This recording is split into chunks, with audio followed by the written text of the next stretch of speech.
notre génération, genre moins de 30 ans, et genre t'es raciste. Mais genre je trouve ça super bizarre, genre en mode super, enfin pour moi c'est grave une dinguerie, genre parce que les gens littéralement, vous avez grandi avec plein de mélanges, plein de diversité. Après, il y en a peut-être vous avez pas grandi avec la diversité, mais bref, en mode on fait partie d'une génération, il y a internet, littéralement tu as internet, dès que tu ouvres internet tu peux tellement t'éduquer.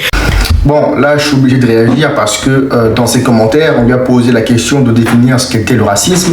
Il n'a pas voulu répondre. Par contre, j'ai vu qu'il avait répondu à un commentaire qui disait « Ouais, je comprends pas pourquoi les jeunes, ils votent Bardella. Ceux qui supposent que ceux qui votent Bardella sont racistes. » Il a liké le commentaire et il a approuvé le commentaire. Donc, ça veut dire que pour lui, ceux qui votent Bardella sont racistes. C'est vraiment le truc le plus simpliste que j'ai jamais vu. C'est tellement... En fait, c'est ce genre de raisonnement, c'est le genre de raisonnement que tu avais genre en 2017, quand tu avais 14-15 ans, tu vois, pas en 2025. Bref, déjà pour commencer, Bardella est un racisé.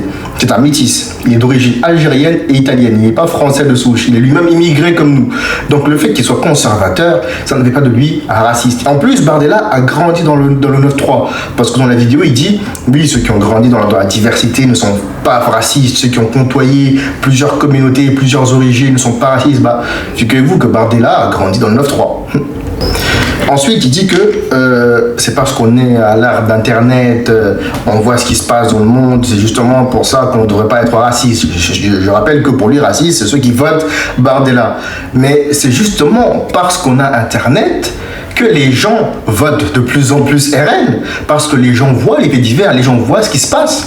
On a tous vu dernièrement, après la finale de la Ligue des Champions entre l'Inter Milan et le PSG, qui sont ceux qui sont allés piller sur les Champs-Élysées. Nous savons tous qui, à part pour ceux qui sont dans le déni. Je sais qu'il y en a beaucoup. Je sais que les Noirs, en général, on aime bien être dans le déni. Mais si vous avez des yeux, vous avez tous vu le profil des pilleurs. D'accord? C'était la même chose en 2022, après la finale entre le Real et Liverpool. C'est les mêmes qui pillent. Alors, mettez-vous à la place de Jérôme, 40 ans, qui se met devant son téléviseur et qui voit ce genre de scène. Vous pensez qu'il irait voter encore communiste? Vous pensez qu'il irait voter encore socialiste? Arrêtez, frère, arrêtez. En plus, la plupart des gens qui votent RN, c'est des gens normaux, des gens lambda, c'est pas des grands intellectuels, c'est des gens qui ont à peine le bac +3 ou des gens qui vivent à la campagne, des gens qui ont un ras-le-bol que les mêmes individus foutent le bordel. Après, je sais qu'on est sur TikTok, les gens sont dans le déni. D'accord? Je sais que vous êtes dans le déni, mais si vous êtes dans le déni, soyez dans le déni dans votre coin.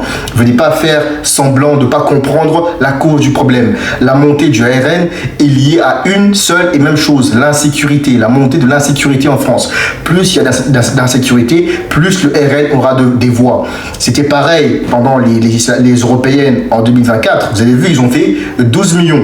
Là, avec ce qui s'est passé après la victoire du PSG, je peux vous dire qu'ils vont faire minimum 20 millions aux prochaines élections et ce sera de votre faute. Au lieu de changer votre comportement, au lieu de dire aux autres de changer leur comportement, vous pointez du doigt ceux qui votent Bardella et vous pensez que ça va changer la situation. Bref, bon courage à vous et arrêtez de stigmatiser les gens parce que ça, vous le reprochez aussi aux autres.